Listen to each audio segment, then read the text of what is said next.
Machine లాగా చేస్తున్నాం.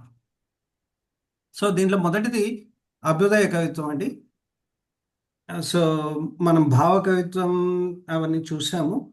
So ఇప్పుడు అభ్యుదయ కవిత్వం చూస్తున్నాం. దీంట్లో ఏంటంటే 1935 to 50 ఈ మధ్య కాలాన్ని అభ్యుదయ కవిత్వ యుగం అని చెప్తాం మనము. ఎందుకంటే మొదటగా భావ కవిత్వం వచ్చింది. ఆ భావ కవిత్వం నుంచి నెక్స్ట్ లెవెల్లో ఇది అభ్యుదయ కవిత్వం అనేది మొదలైంది. ఎందుకంటే భావ కవిత్వంలో ఎక్కువగా కల్పనలు అవి చాలా ఎక్కువగా ఉండేవి. ఆవేదనలు అనేది సామాన్య మానవుడికి ఆ, అవి కరస్పాండింగ్గా లేకుండా సంఘానికి హితవుగా లేకుండా ఎక్కువగా ఊహాలోకంలో ఉండి ఆ, ప్రేయసి ప్రియులు ఇలాంటివన్నీ ఆలోచిస్తూ ఆత్మాశ్రయ ధోరణిలో ఉన్నవన్నీ భావకవిత్వంగా ఉండేవి. దాని నుంచి అది చేసేసి దీన్ని కవులు ఇప్పుడు దాన్ని వాస్తవ పరిస్థితులకు ప్రతిబింబించేలా అభ్యుదయ కవిత్వ ఉద్యమం అనేది తీసుకొని వచ్చారు. అంటే అభ్యుదయం అంటేనే మనకు ముందుకు సాగేది లేదా ప్రగతి అని కదా మనకు తెలిసినది. ఎప్పుడైతే దోపిడీ లేని సమాజ స్థాపన కోసం మార్క్సిస్ట్ సిద్ధాంతాలను పునాదిగా చేసుకుని ఈ కవిత్వం అనేది బయటకు వచ్చిందనమాట.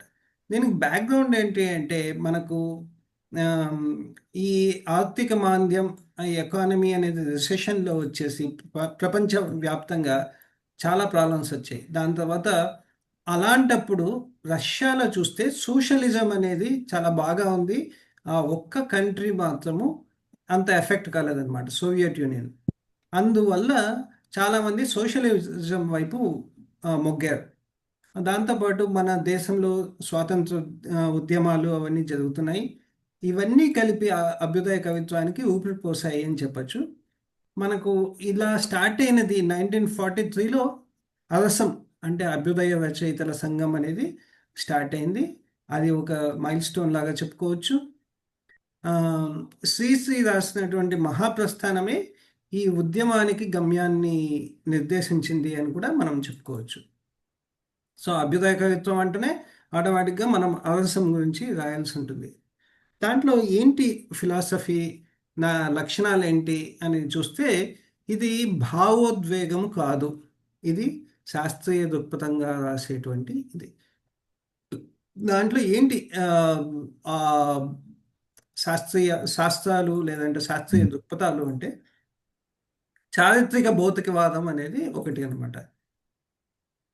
అంటే అప్పుడంతా ముందంతా ఎలా ఉండేది, పురాణాలు ఇతిహాసాలంతా చారిత్రక ఆ, సంఘటనలను బట్టి కవుల రాజులను లేకుంటే కాల్పనిక దేవతల గురించి కానీ ఇంకొకటి కానీ వాళ్ళు రాసేవారు. అలా కాకుండా ఉత్పత్తి శక్తుల మధ్య ఉన్నటువంటి సంఘర్షణనే వీళ్ళు దీన్ని తీసుకొని రాశారు. అంటే మానవ చరిత్ర అంటేనే సంఘము, వర్గ పోరాటాల చరిత్ర అని వీళ్ళు నమ్మి ఈ సమాజంలో మార్పులు ఈ ఆర్థిక వనరుల పంపిణీ ఆధారంగానే సంభవిస్తాయని వీళ్ళు చారిత్రక భౌతికవాదం అనేది చెప్తుందన్నమాట. ఇది ఒక సబ్ హెడింగ్. అలానే శ్రీశ్రీ ఏమన్నారంటే దేశ చరిత్రలు అనే కవితలో ఏ దేశ చరిత్ర చూసినా ఏమున్నది గర్వకారణం, నరజాతి చరిత్ర సమస్తం పరపీడన పరాయణత్వం అనేది అందరూ వినింటారు. అదొకటి ఆయన చెప్పుకున్నారు. అంటే ఈ చరిత్ర గమనాన్ని సాధించేది చక్రవర్తులు కాదు, మనకు శ్రమజీవుల చెమట చుక్కలు అని చెప్పి వీళ్ళు ఆ, అంటే ఉద్ఘాటించి నిరూపించారు. వీళ్ళు ఏంటంటే గతాన్ని విశ్లేషించి భవిష్యత్తులో సమసమాజం ఏర్పడుతుందని వాళ్ళు ఆశా దృక్పథాన్ని ప్రకటించారు. సో దాంతోపాటు ఇంకొకటి ఏంటి మనం చూసింది మార్క్సిస్ట్ దాంట్లో గతి తార్కిక భౌతికవాదం, అది సెకండ్ టాపిక్ అన్నమాట. అంటే ప్రకృతిలో కూడా సమాజంలో ఎప్పుడైనా కానీ మార్పులు అనేది వస్తూనే ఉంటాయి. పాతది పోయి కొత్తది వచ్చేదే గతి తారకం. అంటే పాతదాన్ని తోసి కొత్త నీళ్ళు వస్తాయి అని అనుకున్నాం కదా, అది మార్క్సిజం చెప్పేది. ఈ అభ్యుదయ కవిత్వం ఈ సిద్ధాంతాన్ని తీసుకుంది. దీంట్లో ఏంటంటే సమాజంలో ఉండేటువంటి వైరుధ్యాల మధ్య విప్లవం పుడుతుందని కూడా వీళ్ళు ఆ, విశ్వసిస్తారు. అది మనం చూసాం. శ్రీశ్రీ ఏం రాశారు దీనికి కూడా, వ్యక్తిలోన వెలుగుతున్న నిప్పు కణిక లోకమంతా నిండుతుంది అని చెప్పి అది గతితార్కిక వికాసానికి ప్రతీకగా చెప్పారనమాట. అంటే ప్రతి మనిషిలో వెలుగుతుండేటువంటి ఏ- నిప్పు కణిక అంటే ఆ వెలుగు లోకమంతా కూడా నిండుతుంది అని చెప్పి చెప్తున్నారు. దీంట్లో ఏంటి, పాతకాలపు ఛందస్సులు సంప్రదాయాలు కాలగమనంలో వెళ్ళిపోతాయి, నవయుగం వస్తుంది అని వీళ్ళు తర్కంగా చెప్పారనమాట. మూడవ సబ్ టాపిక్ ఏంటంటే కార్మిక వర్గ దృక్పథం.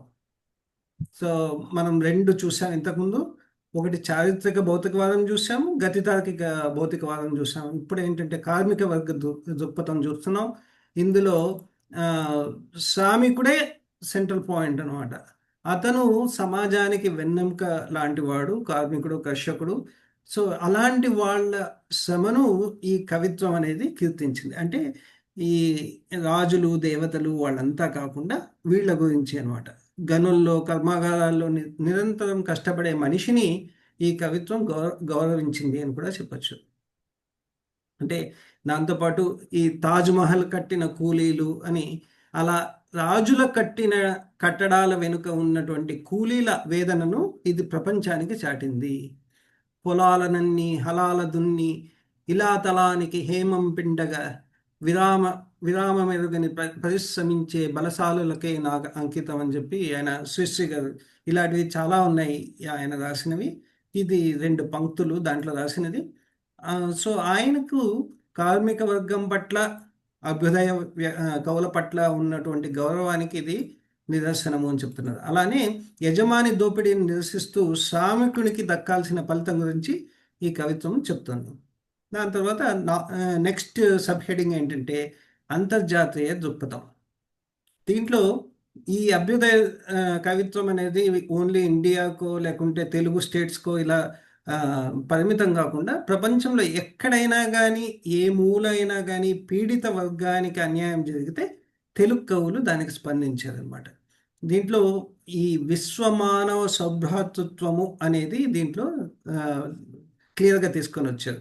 స్పానిష్ విప్లవం నుంచి రష్యా యుద్ధాల వరకు అన్ని అంతర్జాతీయ సంఘటనలు వీరి కవిత్వంలో చోటు చేసుకున్నాయి. ఎందుకంటే ఆ టైంకు మనకు దినపత్రికలు వచ్చేసాయి, రేడియో వచ్చింది. సో అన్నీ మనకు తెలుస్తున్నాయి అనమాట, ఎక్కడెక్కడ ఏమేమి జరుగుతున్నాయి అనేది. సో అక్కడ ఏంటంటే ప్రపంచమంతా ఒకే కుటుంబం, పేదవాని ఆకలి ఆకలి కేకలన్నీ ఒకే స్వరం అని చెప్పి ఒక చిన్ని కవిత కూడా ఉంది. సో ఇలాంటి ధోరణితో సామ్రాజ్యవాదాన్ని, ఫాసిజం కూడా వీళ్ళు తీవ్రంగా వ్యతిరేకించారు. మానవులంతా కూడా సమానం అనే సార్వజనీన సత్యాన్ని ఈ అంతర్జాతీయ దృక్పథం చాటి చెప్పింది. సో ఇది మచ్ మోర్ అబౌట్ ఇంటర్నేషనల్ లెవెల్లో ఉన్నటువంటివి కూడా వీళ్ళు తీసుకుని వచ్చారు. దాంట్లో ఈ అభ్యుదయ కవుల కృషిలో ఏమి నోటబుల్ కాంట్రిబ్యూషన్స్ అంటే శ్రీశ్రీ గారు చేసినటువంటి చాలా, ఆయనే దీనికి అభ్యుదయ కవిత్వం అంటే శ్రీశ్రీ అని మనం చెప్పుకోవాలి. ఎందుకంటే ఆయన దిశానిర్దేశం చేశారు.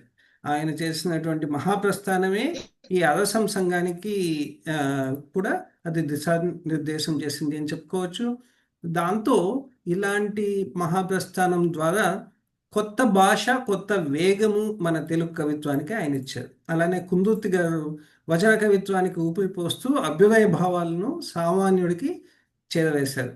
మనము థర్డ్ పేపర్లో చెప్పుకున్నట్టు ఆరుద్ర గారు రాసినటువంటి త్వమేవాహం రచన కూడా ఇలాంటిది చాలా ఉందన్నమాట. త్వమేవాహం అంటే చిన్న ముళ్ళు, మనం అది చెప్పుకోవాలి. అదేంటి, నిమిషాలు, మధ్యతరగతి, సెకండ్ల ముళ్ళు, శ్రామికులకు, అలానే పెట్టుబడిదారులు, ఇలాంటివన్నీ ఉన్నాయి. అది చెప్పుకోవాలి. దెన్ దీని ప్రాధాన్యత అంటే ఇంకా అభ్యుదయ కవిత్వం అంటే ఇది పదాల కలయిక కాదు, ఇది పీడిత ప్రజలకు ఆయుధం లాంటిది. కవిత్వాన్ని మేడల నుంచి పేదవాడి గడప వద్దకు తీసుకొని వచ్చింది. ఓకే, చరిత్రను భౌతికవాద కోణంలో చూడటం, గతి తార్కిక పద్ధతిలో విశ్లేషించడం ద్వారా తెలుగు సాహిత్యం ఆధునికతను సంతరించుకుంది. దోపిడీ రహిత సమాజం ఏర్పడే వరకు అభ్యుదయ కవిత్వంలోని ఆవేశం ఆరిపోదు అని చెప్పి, ఇది సింపుల్గా ఒక 10 నిమిషాల్లో చెప్పిన అభ్యుదయ కవిత్వం. అంటే భావ కవిత్వం తర్వాత వచ్చింది. బేసికలీ భావకవిత్వంలో ఎక్కువగా ఊహ, కల్పనలు అవన్నీ ఉంటే ఇది సామాన్యునికి చేరదని చెప్పి అభ్యుదయ కవిత్వం అరసంతో బయటకు వచ్చింది. దీంట్లో 2-3 వాదాలు చెప్పుకున్నాం. 2-3 వాదాల నుంచి ఎలాంటి దృక్పథాలు అనేది వచ్చాయి, దాని నుంచి ఎలాంటి కవిత్వం వచ్చింది అని మనం తెలుసుకున్నాం. ఇది ఒకటైతే నెక్స్ట్ దిగంబర కవిత్వం. ఈ దిగంబర కవిత్వం అనేది నెక్స్ట్ టాపిక్ అండి. మ్మ్, ఇది 1965 టు 1970 మధ్యలో వచ్చినది. ఇది ఒక పెద్ద సంచలనం లాగా కూడా వచ్చింది. ఎందుకంటే ఇది వీళ్ళు ఏంటంటే 6 మంది యువ కవులు దిగంబర కవులుగా వచ్చి వీళ్ళు సంప్రదాయ సాహిత్యపు పీఠాలు, అభ్యుదయ సాహిత్యపు నినాదాలను అన్నిటినీ ధిక్కరిస్తూ వీళ్ళు వచ్చారనమాట. ఈవెన్ అభ్యుదయం కూడా సరిగా లేదని వీళ్ళు చెప్తున్నారు. వీళ్ళు సమాజంలో కుళ్ళును, వ్యవస్థలో కపటాన్ని కడిగి పారేయడానికి వీళ్ళు కవిత్వాన్ని ఒక శస్త్రచికిత్సలా వాడారు. అంటే ఏది పారేస్తాం కదా, మనిషిలో ఉండే కుళ్ళు, ఈ ట్యూమర్స్ అన్ని ఎలా తీసేస్తారో ఆపరేషన్ చేసి అలా చేయాలని వీళ్ళు ట్రై చేశారనమాట. మనిషి వేసుకున్నటువంటి అబద్ధపు ముసుగులన్నీ తీసేసి నగ్న సత్యాలను ఆవిష్కరించడమే ఈ కవిత్వం యొక్క లక్ష్యము అని కూడా చెప్తున్నాం. ఇదేంటంటే ఈ దిగంబర కవిత్వం అనేది అకస్మాత్తుగా వచ్చిండేది కాదు. దీని వెనక్కి కూడా ఆ, బలమైనటువంటి ప్రపంచ దేశీయ రాజకీయ సామాజిక పరిణామాలు ఉన్నాయి. దీంట్లో ఏంటంటే ఆ, అంతర్జాతీయంగా చూసామంటే ఒక సబ్ హెడింగ్గా రెండవ ప్రపంచ యుద్ధం తర్వాత ఈ మన యువతలో అంతా ఒక రకమైన అసంతృప్తి, వ్యవస్థపై విరక్తి ఇవన్నీ పుట్టాయి అన్నమాట. అమెరికాలో బీట్ జనరేషన్ అనే ఉద్యమం వచ్చింది.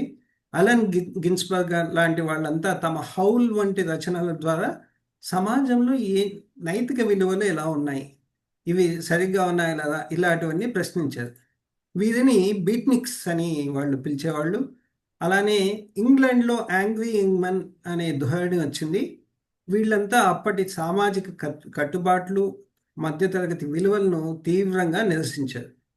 ఈ అంతర్జాతీయ అసమ్మతి ప్రభావమే భారతీయ మేధావులపై, ముఖ్యంగా తెలుగు కవులపై కూడా వచ్చింది.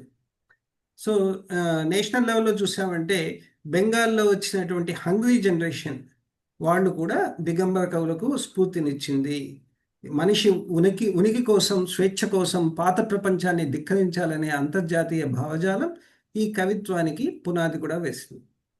మళ్ళీ మనం దేశీయ నేపథ్యం, తెలుగు నేపథ్యం చూసామంటే మనకు అప్పటికి ఆల్మోస్ట్ 18-20 ఇయర్స్కు స్వాతంత్రం వచ్చి ఇండిపెండెన్స్ వచ్చింది అప్పటికి. కానీ అప్పటికి కూడా భారతదేశంలో పేదరికము, ఆకలి, నిరుద్యోగం ఇవన్నీ తగ్గకుండా మరింత ఎక్కువైనాయి అన్నమాట. నెహ్రూ తర్వాత దేశం రాజకీయ అస్థిరతను ఎదుర్కొంది. 1966లో రూపాయి విలువ పడిపోవడం, ఆహార సంక్షోభం, అవినీతి ఎక్కువ అవ్వడం, ఇలాంటివన్నీ కూడా యువతలో తీవ్ర ఆగ్రహాన్ని కలిగించాయి. నిరుద్యోగం అవన్నీ కూడా ఉంటాయి కదా. అప్పటి వరకు ఉన్నటువంటి అభ్యుదయ కవిత్వం కేవలం సోషలిస్ట్ నినాదాలకే పరిమితమైందని, అది పాలకుల పక్షాన చేరిపోయిందని వీళ్ళు దిగంబర కవులు భావించారు. మనం అంటే భావ కవిత్వం తర్వాత అభ్యుదయ కవిత్వం వచ్చింది. అదంతా మనం ఏం చెప్పుకున్నాం, అదంతా సోషలిస్ట్ లాగా ఉంది అనుకున్నాం కదా. గతి తార్కికము, సామాజికుడు, కార్మికుడు, ఇవన్నీ దాని గురించి ఉండింది. అదంతా కూడా నినాదాలకే పరిమితమైంది, అది కూడా పాలకుల పక్షాన చేరింది అని చెప్పి వీళ్ళు సమాజం ఒక కుళ్ళిన శవంలా కనిపిస్తుంటే మృదువైన మాటలు సరిపోవు, కఠినమైన భాషతోనే ఈ వ్యవస్థ మేల్కొల్పాలి అని చెప్పి వీళ్ళు నమ్మారు. అలాంటి సామాజిక ఆర్థిక వైఫల్యాలే ఈ కవిత్వ ఆవిర్భావానికి కారణమైందనమాట. వీళ్ళు ఈ మేనిఫెస్టో ఎలా తీసుకుని వచ్చారంటే 6 మంది కలిసి, అంటే నగ్నముని, చెరబండరాజు, జ్వాలాముఖి, నిఖిలేశ్వర్, భైరవయ్య, లోచన, వీళ్ళు 6 పోయిట్స్ అనమాట. వాళ్ళు తమ పాత పేర్లను, గత సాహిత్య ముద్రలు అవన్నీ వదిలేసి దిగంబర కవులు అని అన్నారు. ఎప్పుడైతే వాళ్ళంతా రినౌన్స్ లాగా చేసి వాళ్ళు వాళ్ళ బ్యాక్గ్రౌండ్ అదంతా తీసేశారంటే మనిషి అన్నీ వదిలేస్తే ఏంటి, దిగంబరంగా ఉన్నట్టు కదా. అలా దిగంబర కవులు అని వాళ్ళు చెప్పుకున్నారు అనమాట. ఈ 3 కవితా సంకలనాలు వచ్చాయి. మొదటిది 1965లో ఒక రిక్షా కార్మికుడి చేత అర్ధరాత్రి పూట అబిడ్స్ సెంటర్లో, కోటి సెంటర్లో అక్కడ రిలీజ్ చేశారు. మొదటిది రిక్షా కార్మికుడు, రెండవది భిక్షగత్తె అనుకుంటా, ఒక భిక్షగత్తెతో చేయించారు. 1966లో వచ్చింది. 1968లో మూడవది వచ్చింది అనమాట. దీంట్లో మూడవ దాంట్లో విముక్తి మీద స్పష్టమైన ఆకాంక్ష కూడా వచ్చింది. ఆ రెండు నేను మెసేజ్ పంపిస్తాను ఎలా జరిగింది అని.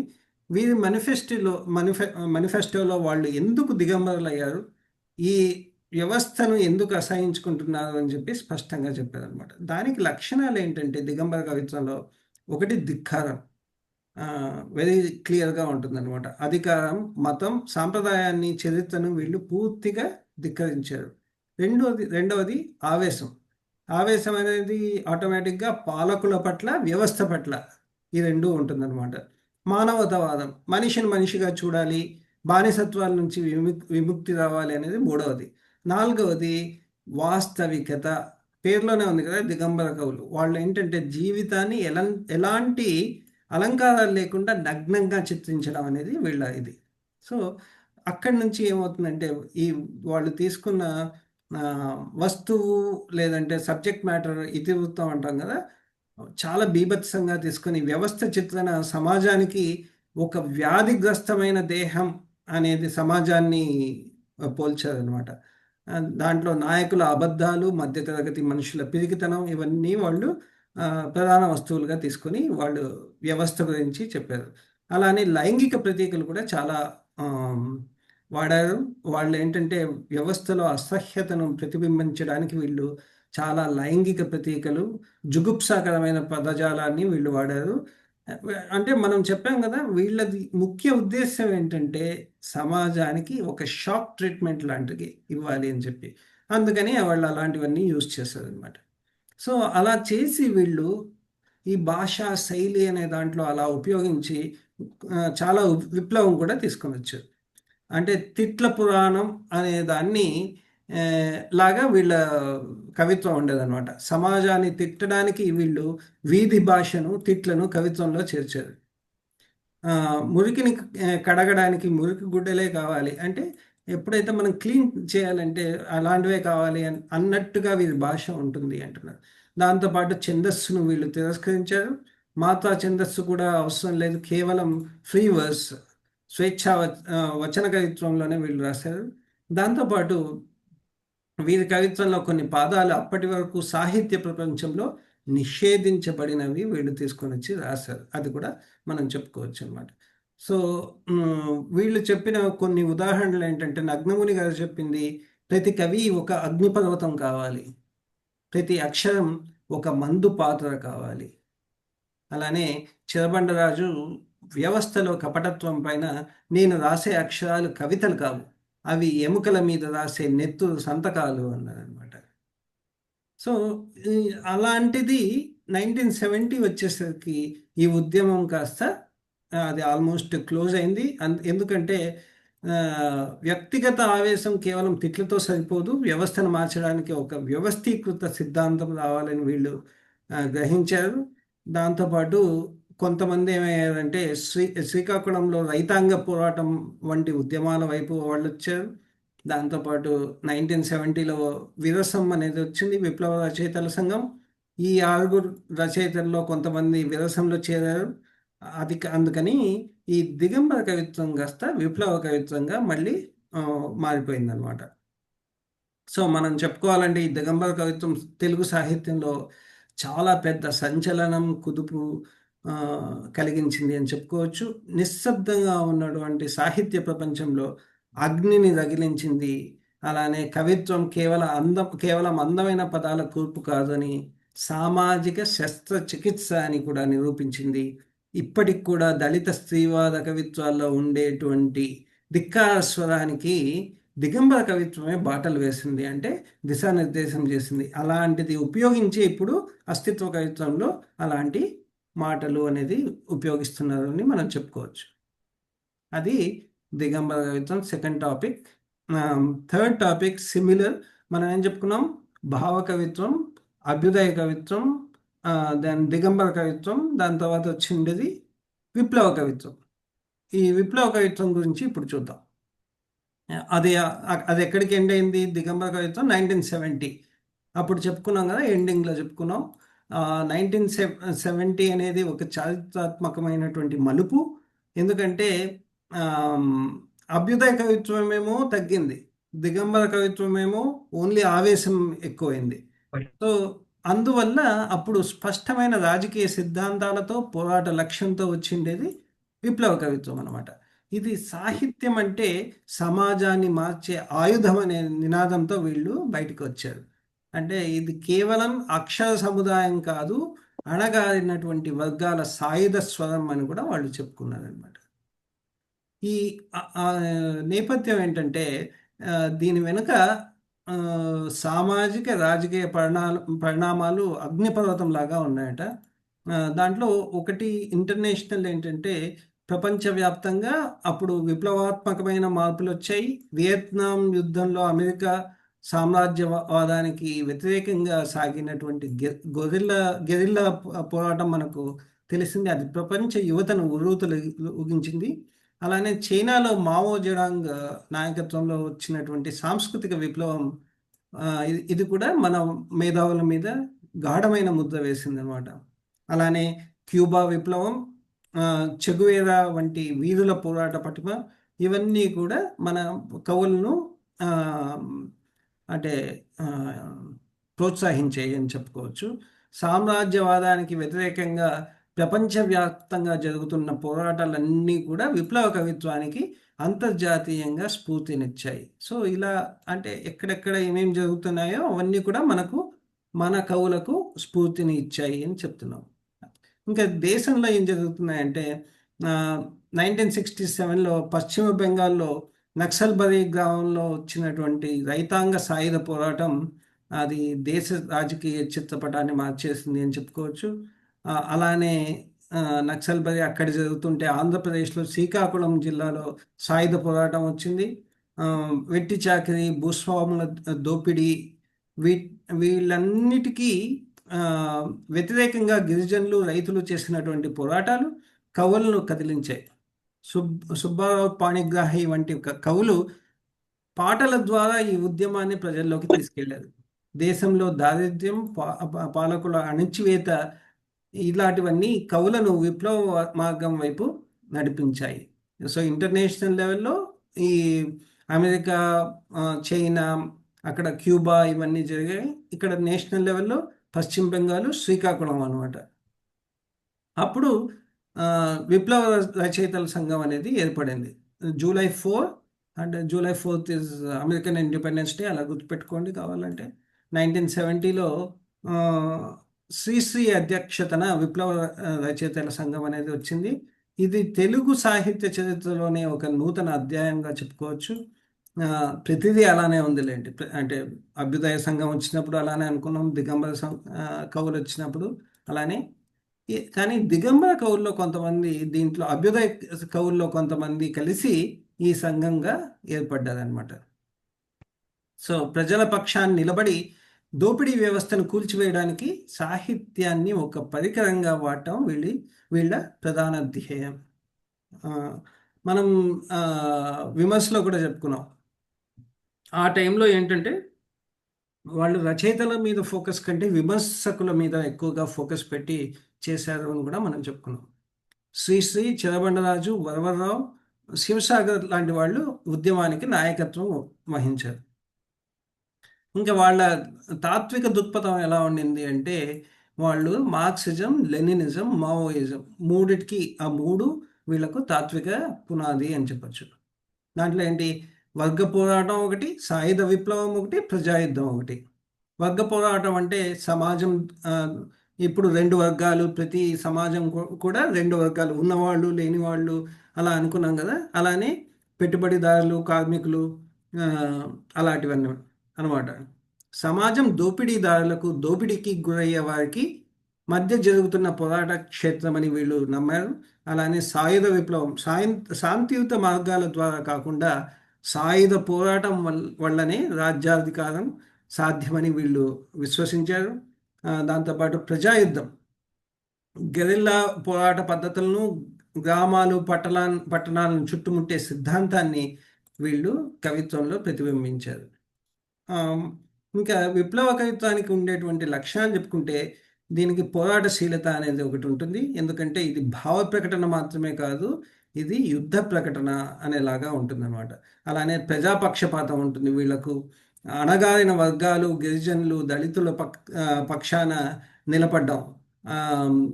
వైజాగ్లో చెప్పారు, నువ్వు రచయిత నువ్వు ఏ వైపు అని అడిగారు అని చెప్తున్నారు. అంటే నువ్వు ఈ ఉన్న వాళ్ళ వైపా లేదంటే లేని వాళ్ళ వైపా, అది క్లారిటీ ఉండాలి. అప్పుడే ఆ రచనలో కూడా క్లారిటీ ఉంటుందని చెప్తున్నారు. అలానే నిర్దిష్ట రాజకీయ దృక్పథం అనేది ఉంటుంది. పాత వ్యవస్థను కూల్చివేసి నూతన ప్రజాస్వామిక విప్లవాన్ని సాధించాలనే లక్ష్యం దీనికి ఉంటుంది. ఆ, వాళ్ళతో పాటు వీళ్ళకు ధైర్యము, త్యాగము ఇవన్నీ కూడా ఎక్కువ. ఎందుకంటే జైలు శిక్షలు, అణిచివేతలు ఇవన్నీ ఎదుర్కొంటూ విప్లవ జెండాలు వీళ్ళు ఎగురేశారనమాట. వాళ్ళ భాషా శైలి ప్రజలకు చాలా దగ్గరగా తీసుకెళ్ళింది. ఎందుకంటే సామాన్యునికి అర్థమయ్యేటువంటి సరళమైన వచన కవిత్వం, మరియు పాటలు, ఈ రెండు ప్రధాన ప్రక్రియలు అయ్యాయి. ఉత్తేజాన్ని ఇచ్చేటువంటి పదజాలం, యుద్ధ ప్రతీకలు వీరి శైలిలో కనిపిస్తాయి. అలానే జానపద బాణీలను విప్లవ భావాల వ్యాప్తికి శక్తివంతంగా వీళ్ళు వాడుకున్నారు. అంటే ఆ ట్యూన్స్ అన్ని జానపద ట్యూన్స్ తీసుకొని దాన్ని విప్లవ భావాలు వచ్చేటట్టు పాటలు రాసి చాలా శక్తివంతంగా వీళ్ళు వాడుకున్నారు.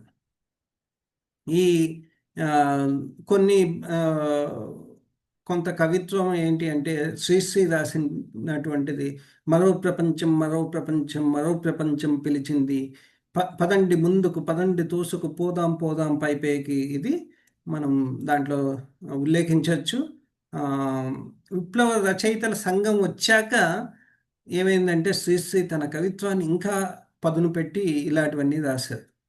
అలానే చిరబండ రాజు గారు రాసినటువంటి దోపిడీపై ఆగ్రహం అని, నేను రాసే అక్షరాలు కవితలు కావు, ఇంతకుముందు చెప్పుకున్నాం అదే ఇక్కడ కూడా రాయొచ్చు, అవి ఎముకల మీద రాసే నెత్తురు సంతకాలు, తుపాకీ గొట్టం ద్వారానే ప్రజాస్వామ్యం వికసిస్తుంది. సో ఇది పోరాటం క్లియర్గా వస్తుంది అనమాట. తుపాకీ గొట్టం ఉంటేనే ప్రజాస్వామ్యం అనేది వికసిస్తుంది అంటున్నారు. అలానే శివసాగర్ ఏమంటున్నారంటే, అడవి తల్లికి నేను పుత్రుణ్ణి, నా పాట గెరిల్లా గొంతుక, ప్రాణం పోయినా పర్వాలేదు, విప్లవ జెండా వదలద్దు అని చెప్పి ఆయన చెప్తున్నారు. అలానే వరవరరావు, జైలు గోడల మధ్య నుంచి భయం అంటే మా నిఘంటువుల్లో లేదు, ఈ సంకెళ్ళు మా అడుగుల వేగాన్ని ఆపలేవు, ప్రతి చుక్క నెత్తురు ఒక విత్తనమై విప్లవ వనాన్ని పూయిస్తుంది అని ఆయన చెప్పారనమాట. ఇంకా శ్రీకాకుళ పోరాట పాట అయినటువంటి సుబ్బారావు పాణిగ్రాహి ఏమన్నారంటే, ఇది కష్టజీవులారా లేవండి, కలకాలం బానిస బతుకులు వద్దు, ఎర్ర జెండా నీడన చేరి ఎదిరించండి దోపిడీ దొరలను అని చెప్పి ఇది ఆ, పోరాట పాటగా అది ఫేమస్ అయిందనమాట. సో ఇలా చూసామంటే ఈ విప్లవ కవిత్వం అనేది తెలుగు సాహిత్యంలో ఒక అగ్నిపర్వతం లాంటిది అని ముగింపులో మనం రాయొచ్చు. ఇది కవిని కేవలం రచయితగా కాకుండా సామాజిక కార్యకర్తగా, పోరాట యోధునిగా కూడా ఇది మార్చింది. కవిత్వం సమాజంలో మౌలిక మార్పు కోసం ఎలా పనిచేస్తుందో అది చూపించింది అనమాట. ఇప్పటికి కూడా మనం ఎలా అయితే దిగంబర కవిత్వంలో కొంచెం వస్తుందో, విప్లవ కవిత్వం కూడా ఈ స్త్రీవాదము, అస్తిత్వవాద కవిత్వాలకు, దాంట్లో ఉన్నటువంటి పోరాట పటిమకు ఇది పునాది అని కూడా చెప్పచ్చు. అక్షరం ద్వారా అన్యాయాన్ని ఎదిరించడం నేర్పిన ఈ ఉద్యమం తెలుగు సాహిత్య చరిత్రలో చాలా గొప్పది అని కూడా మనం చెప్తూ, ఈ 3వ యూనిట్లో ఉన్నటువంటి 3 అయిపోయాయండి. దాని తర్వాత మనం 4వ యూనిట్